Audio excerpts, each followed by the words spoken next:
so cheerful? That's a very good question. That is a really good question, yeah. Good morning, ladies and gentlemen. How the devil are we this morning? Right, I'm what is known in the trade as dangerously fit. Good morning, I'm Phil Leverington, I'm the demo chef here. This is Angus Ferguson from DemiJohn. I'm always pleased to see Angus. Angus brings me what we call chef's breakfast. Everything I use here today is from today's market. So you can go out into the market and buy what I cook and replicate the dishes really simply. I don't do complex cooking. Everything we use here is fresh from here today. Now, you will see I have some lovely colours. Purples, purple cauliflower. This is stunning. And in this pan, I have purple taties.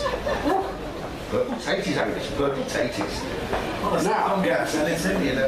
right, salad leaf comes with goodness. Caroline in the main market. Look, down in the middle, we've got black pudding, Shaw's meats, and the pigeon breast from Shaw's. Got porcini mushrooms. There are some leaflets knocking around. The mushrooms. I'm getting hungry with this. We've got 2 bits of lamb, one with honey glaze and the other with an aubergine relish. The aubergine relish is Priya and Gita from Ramon's. Who are Lovely, family. Honestly, they're just brilliant people. You've got to go and try that stuff. They're hilarious, they really are. They did a demo yesterday, absolutely fab. Now, I'm going to hand you over to Angus while I get on with a bit of rattling of the pots and pans. What are we going to hit them with first? I think we'll do a really quick pigeon. With the bullets? I think I've got a bit of bramble scotch there. Angus and I like to make it up as we go along, by the way. No, Angus here, actually, that's what he's doing. Yeah. Phil sort of makes it up as he goes along. He's reading over the stuff. And let's get bramble scotch. That's a good one. Okay. Well, listen, while he's busy doing his thing, it's a real pleasure to be here. I'm from our own company, set up by my wife and I, called DemiJohn. DemiJohn is a container for storing wines, that sort of thing.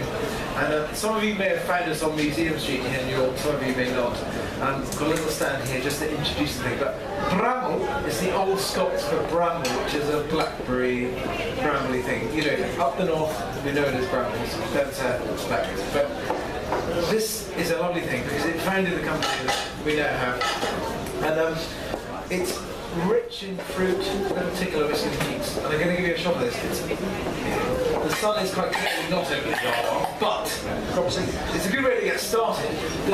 The greatness with these things, some of the things we have, is that Phil, in his amazing magician sort of act, whatever he's doing here, he'll make this look easy, and he'll probably lose a few eyebrows in the attempt. But ultimately, what this is all doing is powering his food. So this is a rich, fruity taste. You know, the food festival, let's face it, why are we all here?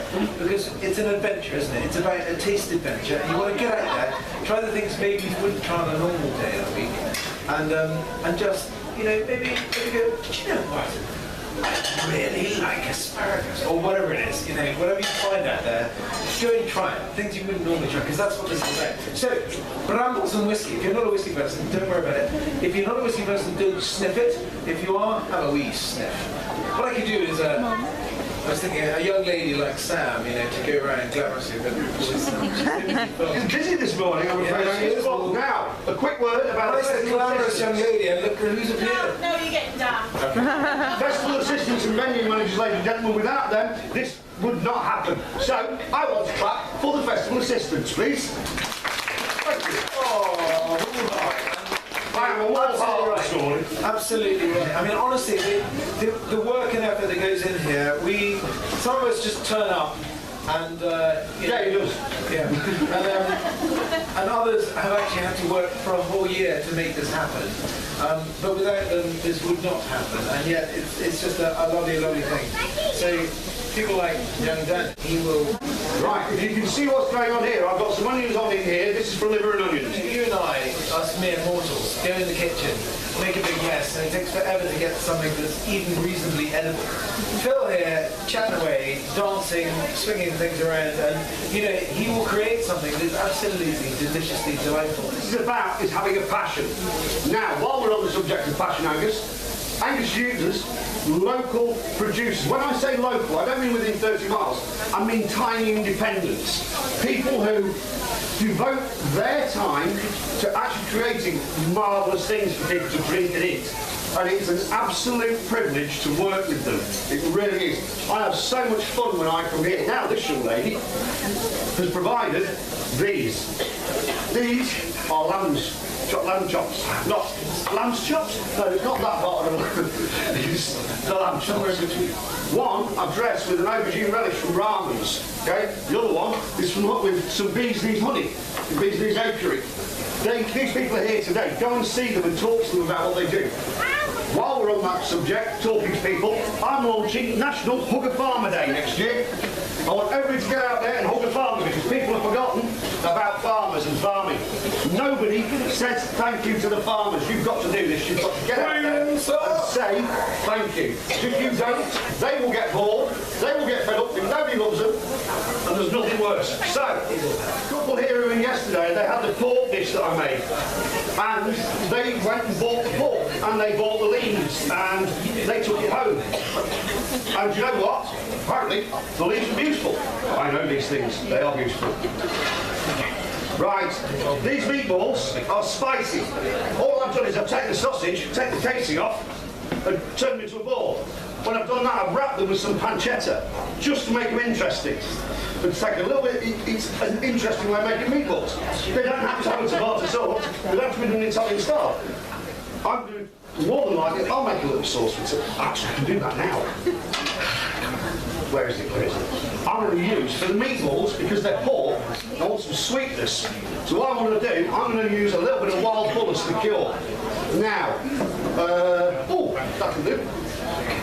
I haven't got time, obviously, to run around with you, so I'm going to taste this for you. He got run to tell you how good it actually is, because I haven't got time to run around. So, Angus is out of the bramble, which is stunning. But this, for this dish, is... What are we on now? Is he drinking my stuff?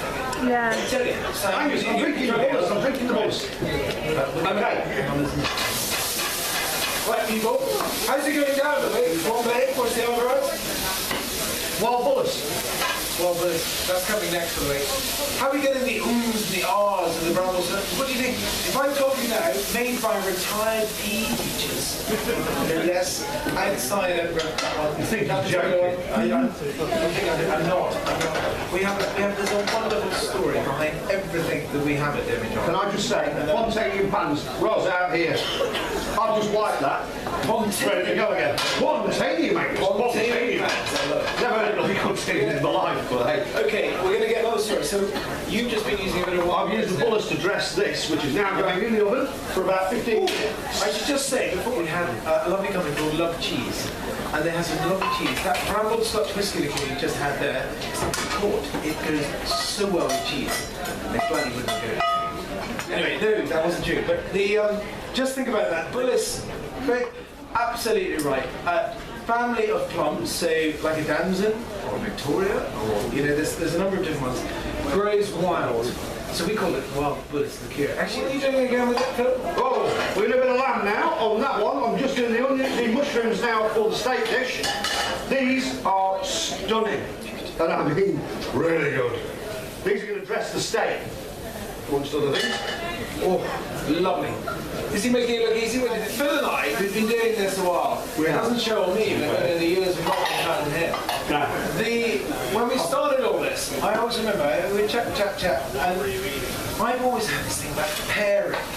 And it sounds a bit boring, really, but pairing is about, taste. If you think of taste, there's nothing too clever about it, other than the fact that strong things go with strong flavours, mild, weak, gentle things go with gentle flavours. And if you just had that in your head when you're cooking and creating dishes, then actually some of the secrets of things like the sauces that Phil here cleverly creates are easier to do. And he will, what he's done is he's picked some great things to go with the sort of flavours that he's got. So Bullis in here that you're about to try, I want to tell you about Bullis because slow gin, those who know about making slow gin, those who drink slow gin and those who make slow gin. Now who makes slow gin? Anyone? Right. another secret here, DemiJohn secret. Making these things is something that we can all do at home, and we kind of encourage people to do that. If you took a litre of gin, so it could be a London gin, from Tescopolis or whoever, okay, took it half. Where?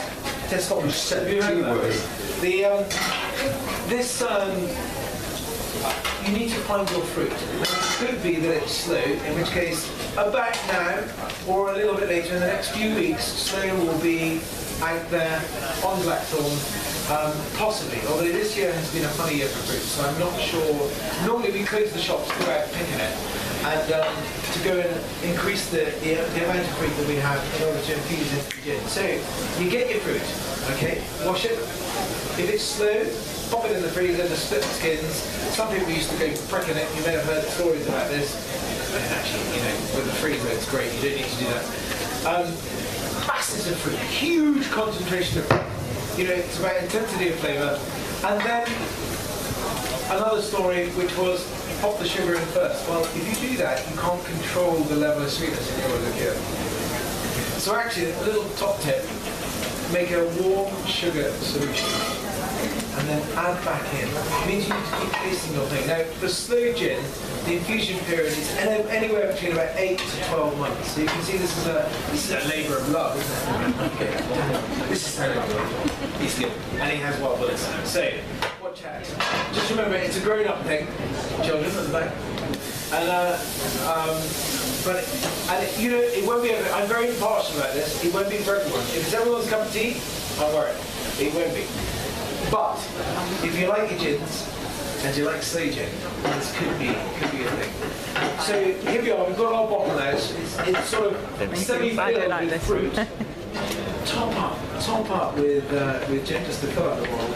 And then over the period of 8 to 12 months, every week, turning the bottle to keep that infusion going, having a little sip every now and again, being careful not to finish the bottle before you get to the point where it's actually ready. And black pudding. Yeah. Oh no, it's raw. No, it's not. It's cooked. It's cooked. You really nice, not warm. So you develop in your mouth, and no part of it. That's my black pudding. Black pudding is the most delightful. Sure. I mean, the thing with this, liqueurs, believe it or not, liqueurs go with black pudding. The bullets, which you're trying now. My personal pairing. This was that thing I was just talking about pairing. This is Phil's about to hopefully. What I would say with the black pudding is with bramble scotch. In fact, I'm going to infuse it slightly. You put some brambles in there? Yeah, put some more. Now, I'm going to infuse this. Okay? I want